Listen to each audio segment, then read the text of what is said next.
भी पोलिंग का अमल जारी। पोलिंग शाम 5 बजे तक जारी रहेगी। ज़िमनी इंतखाबात में सिक्योरिटी के सख्त इंतजामात। नामजद अस्करी और सिविल अफसरान को मजिस्ट्रेट के इख्तियारात मिल गए।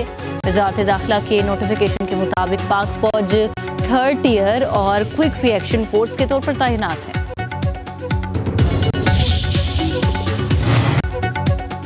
इंतखाबी ज़ाबित अखलाक की खिलाफ वर्जी। वज़ीर-ए-आज़म के मुआवन खसूसी हुज़ैफा रहमान को इलेक्शन कमीशन का नोटिस, कल पेश होने का हुक्म।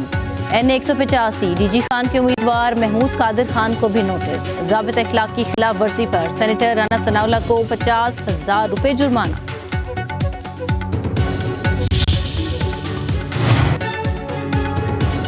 कराची समेत मुल्क के बड़े शहर फजाई आलूदगी की लपेट में। सांस लेना भी दुश्वार, आंखों में जलन के मरीजों की तादाद में इजाफा। पेशावर, लाहौर, रावलपिंडी, फैसलाबाद, मुल्तान में एयर क्वालिटी इंडेक्स खतरनाक हद तक बढ़ गया।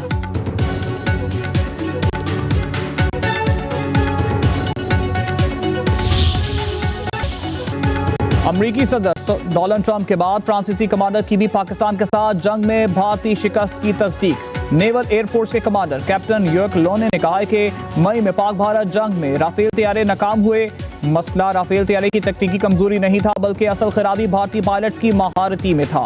भारतीय राफेल चीनी टेक्नोलॉजी की बढ़तरी की वजह से नहीं, बल्कि पाकिस्तान की हिकमत अमली, मजबूत दिफा और बरवक्त रद्द अमल के बायस गिरे। राफेल का रडार सिस्टम नाकाम नहीं हुआ, बल्कि उससे चलाने वाले की कमजोरी मसले की जड़ थी। पाकिस्तानी फजाइया ने सूरत हाल को इंतहाई मुनज़्ज़म और मौसर अंदाज में संभाला।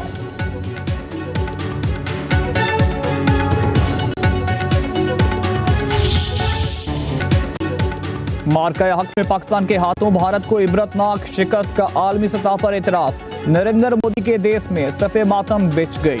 अमरीकी कांग्रेस की रिपोर्ट में भारतीय अपोजिशन जमात कांग्रेस के रहनुमा जयराम रमेश मोदी पर बरस पड़े। कहते हैं जंग में पाकिस्तान की जीत हुई। भारतीय शिकस्त पर मोदी को अपनी मुजरिमाना खामोशी तोड़नी चाहिए। आलमी सतह पर पहलगाम हमले को इंतहा पसंद हमला कहना हमारे बयानिए पर बड़ा धचका है।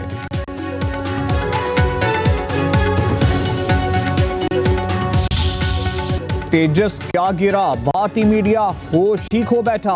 जनरल रिटायर्ड बख्शी और प्रोपेगेंडा मशीन भारतीय एंकर अदनाब गोस्वामी ने तेजस गिरने का कसूरवार भी अमेरिका को करार दे दिया। कहते हैं तेजस का इंजन जनरल इलेक्ट्रिक कंपनी ने बनाया। जनरल इलेक्ट्रिक कंपनी कभी भी भारत का भला नहीं सोच सकती, हमेशा भारत का नुकसान चाहेगी। ये सब अमेरिका की मदद और इजाजत के बगैर हो ही नहीं सकता। जनरल रिटायर्ड बख्शी ने कहा, आप नहीं जानते संदूर 2 दोबारा कब भड़क उठे।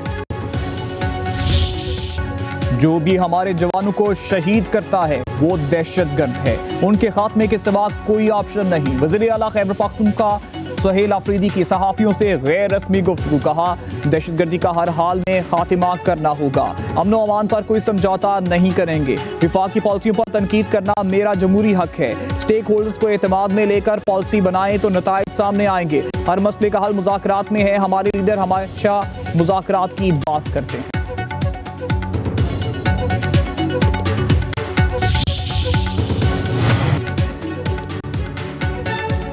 गालम गलोच और इल्जाम तराशी का जवाब परफॉर्मेंस के बयानिए से देंगे। एहतसाब और जवाबदेही के एहसास के बगैर गुड गवर्नेंस मुमकिन नहीं। मुमकिन है निचले लेवल पर करप्शन पूरी तरह कंट्रोल में ना हो, टॉप लेवल पर मुमकिन नहीं। इंशाल्लाह 5 साल में पंजाब करप्शन फ्री होगा। वज़ीर आला पंजाब की नेशनल डिफेंस सिक्योरिटी के 27वें नेशनल सिक्योरिटी के शुरा से गुफ्तगू। कहा, पंजाब में बहुत कुछ कर चुके हैं और बहुत कुछ होने जा रहा है। वसाइल की गैर मुनसिफाना तकसीम की वजह से मसाइल का सामना करना पड़ता है। वोट ना मिलने का डर हो तो कोई अच्छा काम नहीं किया जा सकता। तजावुज़ात उठाने पर लोग नाराज हुए।